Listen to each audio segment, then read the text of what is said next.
Hi, akkam jirtan nageenya waaqayyo isiniif haa baay'atu. Kabajamtoota fi jaalatamtoota hordoftoota YouTube chaanaalii kootii warri taatan nageenya waaqayyo isiniif haa baay'atu isiniin jedha. Akkam jirtan marti keessanuyyuu nagaa fayyaadha. Ani baay'ee nagaa fayyaa kootii. Isinirree baga nagaa fayyaa taatan isiniin jedha kabajamtoota kiyya. Warroonni haaraa taatan anaa dhufu isiniin jedha. Subscribe gochuudhaan immoo warri haaraa taatan maatii taadha isiniin jedha. Warri maatii taatan immoo barumsa kana yeroo dhaggeeffattan like gochaa dhaggeeffadhaa isiniin jedha. Har'a barumsa isin fayyadu wanta irraa barattan isiniif fidee dhufee jira. Innis maalidha? Waa'ee paappaayyaa isinitti muufin jedha. Anna kanaaf na waliin turaadha isiniin jedha. Kabajamtoota kiyya kabajaan isin gaafadha. Har'a kan ilaallu faayidaa paappaayyaati. Paappaayyaan hundi keessaniyyuu ni beektu paappaayyee jedhee yaada. Paappaayyaa faayidaa hedduu qaba. Faayidaawwan isaan keessaa faayidaa haga 25 qaba jechuudha. Isaanis maal akka ta'an tokkoon isaa isinitti himaa isiniin jedha. Na waliin turaadha. Faayidaa paappaayyaa irraa argan faayidaa 25. Warroonni paappaayyaa sooranne yeroo faayidaa 25 kan yeroo dhageessanitti akka sooratan abdiin qaba. Sababni isaa faayidaa hedduu waan of keessaa qabuuf jechuudha. Inna kanaaf tokkoon isaa faayidaan isaa maal akka ta'an gara barumsaatti ceena isiniin jedha yeroo keessaniin gubu. Hayyee tokkoffaa irratti kan argannu paappaayyaa yeroo soorannu wanti tokkoffaa irratti argan furdina qaamaa hir'isuudhaaf nu gargaara jechuudha. Warroonni furdinni isin rakkise akkamitti qannasnu jettanii warri yaaddoftan paappaayyaa yeroo soorattanitti furdinni keessan hin qannasaa jechuudha. Furdina qaamaa hir'isuudhaaf baay'ee gahee olaanaa qaba waan ta'eef jechuudha paappaayyaan. Kanaaf paappaayyaa sooradhaa isiniin jedha. Lammaffaa irratti immoo nyaanni akka nuuf daakamuuf nu fayyada jechuudha. Nyaanni nuti nyaannu akka dafee daakamuuf nu gargaara jechuudha. Sadaffaa irratti immoo finniisa nurraa balleessa. Warroonni finniisa ofirraa qabdan paappaayyaa yeroo soorattan isinirraa badaa jechuudha. Afuraffaa irratti immoo kaansarii nurraa ittisa. Dhibeen kaansarii akka nu hin qabanneef gahee olaanaa qaba jechuudha yeroo paappaayyaa soorannetti. Kanaaf paappaayyaa sooradhaa isiniin jedha. Shanaffaa irratti immoo dhibee sukkaaraa nurraa ittisa. Dhibee sukkaararree akka nu hin qabanne nu gargaara jechuudha. Dhibee sukkaaraa akka nu hin qabneef. Ja'affaa irratti immoo gogiinsa garaa balleessuudhaaf gahee olaanaa qaba. Gogiinsa garaa akka nu hin qabneef nu fayyada jechuudha yeroo paappaayyaa soorattan.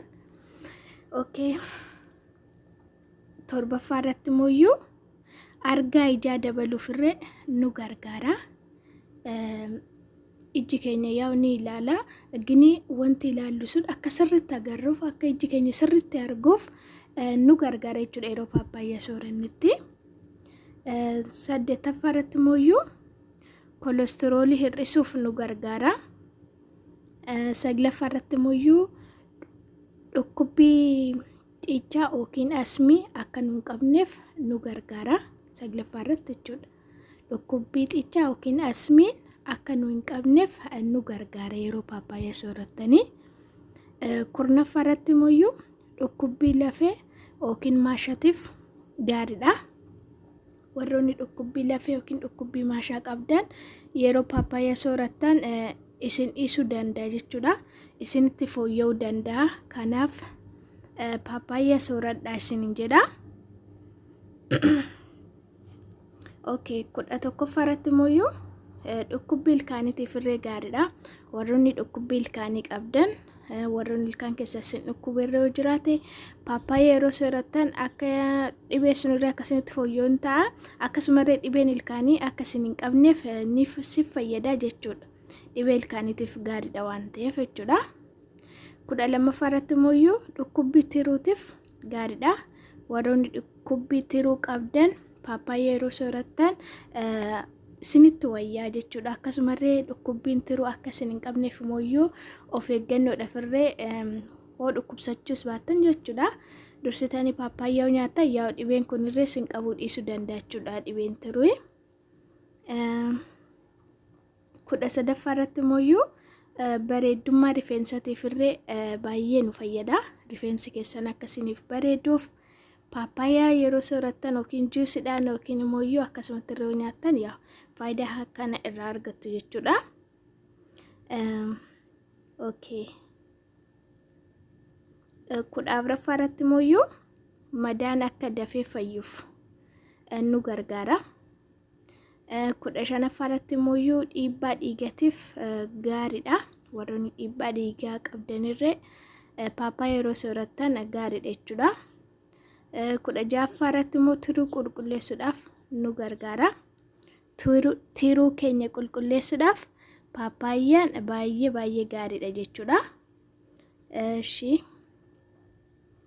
17ffaa irratti immoo vaayirasii garagaraa nurraa balleessuudhaaf nu fayyada jechuudha. Paappaayyaan vaayirasiin garagaraa akka nu hin qabne nurraa balleessuudhaaf gahee olaanaa qaba jechuudha. 18ffaa irratti immoo qaama keenya paarasaayit gargar nurraa balleessuuf nu gargaara jechuudha. Qaama keenya paarasaayit garagaraa nurraa balleessuudhaaf paarasaayitii garagaraa nurraa balleessuudhaaf nu gargaara jechuudha. Okay, 19ffaa irratti immoo yaaddoo nurraa balleessuuf nu fayyada jechuudha. Warroonni yaaddoo adda addaatiin dhibbattan warroonni yaaddoo baqachuun namni yaaduu hin dhiisu garuu baay'ee akka hin yaaddofneef jechuudha. Akka baay'ee hin yaaddofneef yeroo paappaayyaa soorattan isin gargaara jechuudha. Yaaddoo isinirraa hir'isuudhaaf. Kanaaf paappaayyaa soorachuu qabdan isinin jedha. 20ffaa irratti immoo vaayitaaminoota garagaraatiin waan badhaadheef gaariidha jechuudha. 20ffaa irratti vaayitaaminoota garagaraatiin kan badhaadhe waan ta'eef yeroo soorattan baay'ee isin fayyada jechuudha. 21ffaa irratti immoo dhukkubbii marsaa laguutiif irree baay'ee gaariidha. Warroonni yeroo sin dhukkube yeroo paappaayyaatti nyaattan juusis haa ta'u akkasumatti irree yeroo nyaattan yaa dhukkubbi isinitti fooyyaa jechuudha. Akka isin hin dhukkubneree isin gargaara isin jedha. 22ffaa irratti immoo hirriba gaarii akka rafnuuf nu gargaara. Hirribni gaarii rafuudhaaf jechuudha. Yeroo paappaayyaa soorattan hirriba gaarii raftu, hirriba bareedaa raftu jechuudha. Kanaaf paappaayyaa soorachuu qabdu isin jedha. Hirriba gaarii rafuudhaaf irree waan isin fayyaduuf jechuudha. 23ffaan immoo dandeettii qaamni keenya akka dhukkubbii nurraa dandamatuuf nu gargaara jechuudha.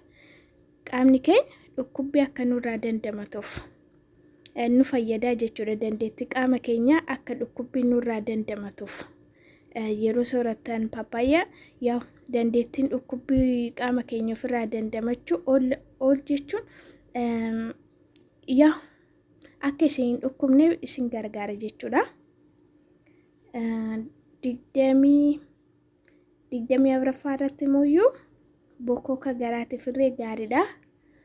Warroonni garaan keessan callisee bokoku yeroo paappaayyaa soorattan bokoku isinirraa baduus danda'a yookiin immoo warroonni hin qabannerre akka isin hin qabanne isin fayyada jechuudha.